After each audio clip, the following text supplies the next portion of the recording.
Hi and welcome to Gardenville. Have to remember. Where are we? What are we doing? What are we doing? This is really, we're early morning, it's very crisp. It is November, late November. Christmas is coming. And there's nothing nicer than to be in the garden and see it flowering something. I mean, this is an amazing plant. I have one that's a paler yellow than this. It's, well, I think it's changed its name, Coronilla glauca or Coronilla valentina. Right. Now, this is a very bright, vibrant yellow. It started flowering a few weeks ago, and it will continue flowering throughout the winter. In fact, I've known mine still have flower on it coming up to March, April.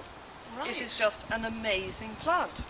Isn't that fantastic at this time of the year, because the garden can be so sad? Yeah, and the other thing about this is, if there's warm sun, it'll bring out the scent, and there's a scent of primroses from it.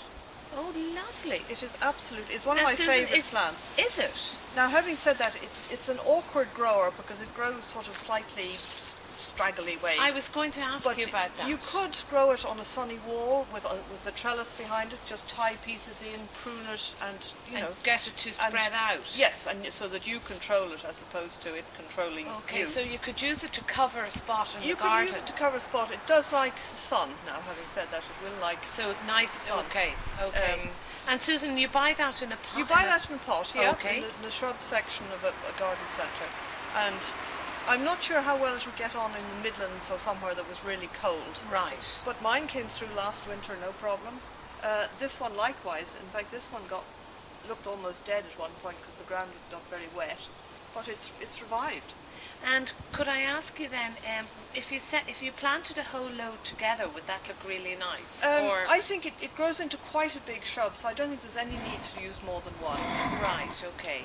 The one I have, Coronilla glauca or Coronilla valentina citrina, and that's the paler, slightly more primrose shade than this vibrant yellow.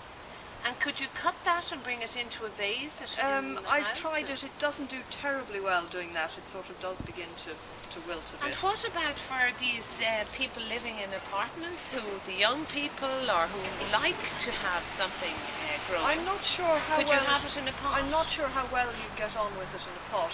Okay. Because I don't think you get big enough. You could try it. It's it would be worth a try, but I've not tried it myself, and I've not seen it done. And why do you like it so much?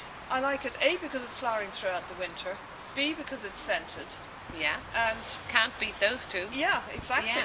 It flowers throughout the winter, right up into the spring, and will throw the odd flower throughout the summer as well. And then at that time of the year, when you come into the spring, do you cut that back, or what happens? No, I've occasionally prune bits off mine because it begins to fall out over the path and get in my way. Yeah. But you can prune it.